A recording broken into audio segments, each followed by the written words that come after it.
Good evening and welcome to this week's first edition of Primetime News with me, Michael Madimba. Leading tonight's bulletin. Nearly 300 members from the Haitkom San community in the Kunene, Oshikoto, Otjozondjupa and Erongo regions today held a peaceful demonstration at Ocho demanding the removal of the Traditional Authority Council and its operations. The group's spokesperson, Leon Gaib, read the petition of the aggrieved committee members and handed it over to the Ocho Constituency Office Control Administrator, Helmut Philemon, who is expected to deliver it to the Line Ministry of Urban and Rural Development. In their petition, the committee members called on government to remove from the government gazette the entire Haitkom Traditional Authority Council and its chief, David Kamukhab, claiming that they have failed to promote peace and to take care of the welfare of the community. The community members now want government to replace the chief with a competent team of the Haitkom San people, which has an interest in community development.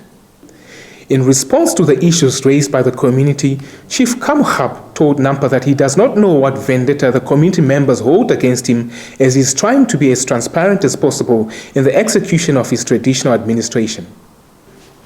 The Independent Patriots for Change IPC has elected its executive committee members for the Khomas region at the party's regional conference held in the capital over the weekend. IPC spokesperson Emmanuel Nashinge told Nampa on Monday that the elections have since concluded, paving way for the party to establish its regional branches in all 14 regions. During the elections at the weekend, Erastus Kapololo was voted as regional chairperson and will be deputized by Fritz Kaufmann as the first vice chairperson, while Innocentia Mokomele was elected as second vice chairperson. The members will all serve on the committee for a period of 5 years, starting from 2021 until 2025. Namibian police force Nampol in the Ongwena region are investigating a case of fraud after a Pick n Pay store manager at Okongo allegedly stole an amount of close to 63,000 Namibian dollars from his employer. According to a crime report issued on Sunday, the suspect allegedly stole the money between March and 14 May this year during working hours.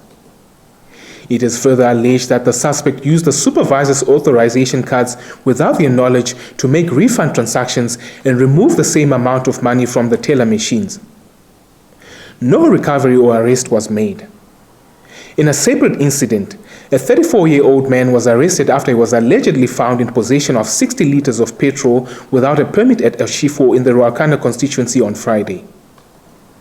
A 40-year-old man died on Saturday after he was allegedly stabbed with a knife after an argument at Onekwaya village in the Orangwena region. According to the Namibian Police Force crime report issued on Sunday, the incident happened at around 1 o'clock in the morning at the village where the suspect and the deceased are neighbors, and the cause of the argument has not been established. The deceased was identified as Verna Shilongo, and his next of kin were informed. We extend our sincere condolences to the bereaved family. Stand by for your top roundup.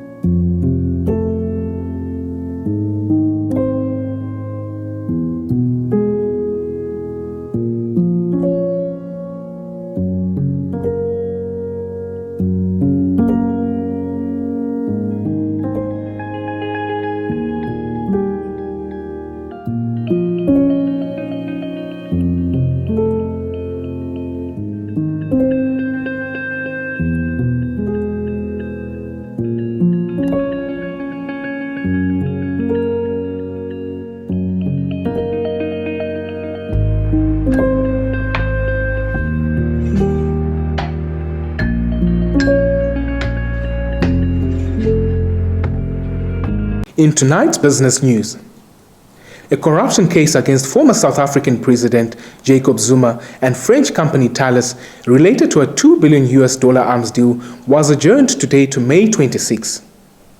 The former president's defense lawyer said Zuma would plead not guilty when the hearing finally starts. The trial of the 79-year-old former head of state had been expected to begin on Monday, but was delayed again after his newly appointed defense team raised concerns over the lead prosecutor and said it might seek his recusal from the case. Zuma's defense lawyer, Thabani Masuku, told the Pietermaritzburg High Court that a plea application of not guilty would be entered when the court next hears the case on May 26. The case takes place as an anti-graft crackdown led by his successor as President Cyril Ramaphosa gathers pace, and the governing African National Congress ANC is beset with infighting as top officials accused of corruption fight back. The United States Transportation Security Administration said it screened 1.85 million passengers on Sunday at U.S. airports, the highest number since March 2020 when the coronavirus pandemic slashed travel demand. The U.S. aviation industry has been setting a number of new post-March 2020 highs in recent days, but Sunday's tally is 100,000 travelers higher than Thursday's 1.74 million, which had been the best in 14 months. Still, Sunday's demand was about 70% of pre-pandemic air travel on the equivalent day in May 2019. It's time for the economics roundup.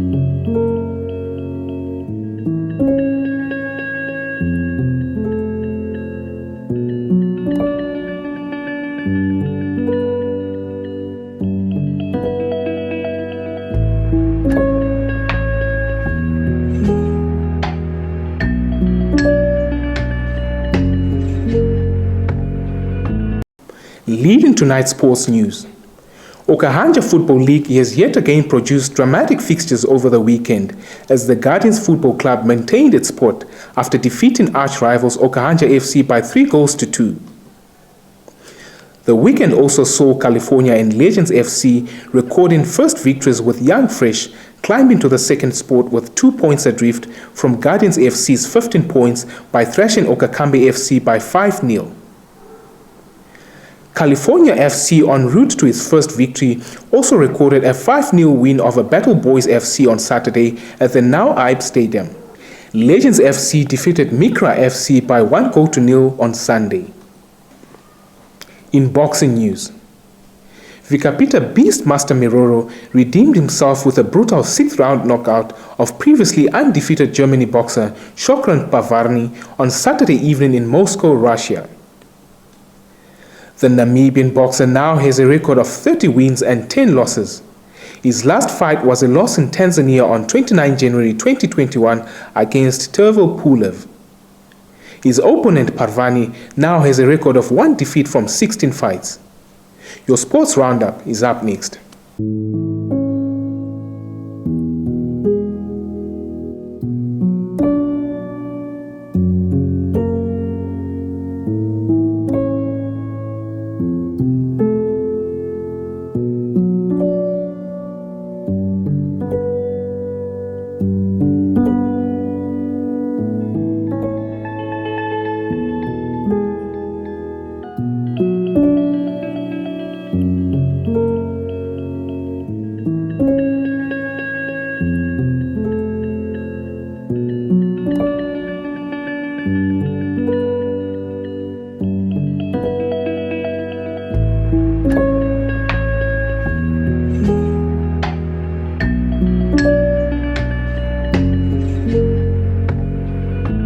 That's all the news we had for you this evening. We thank you for tuning in. Give us a like and share. If you're new to this channel, please don't forget to subscribe. Also, click on the notifications bell to stay posted on the latest happenings locally and globally. From myself and the entire crew behind the scenes, it's good night.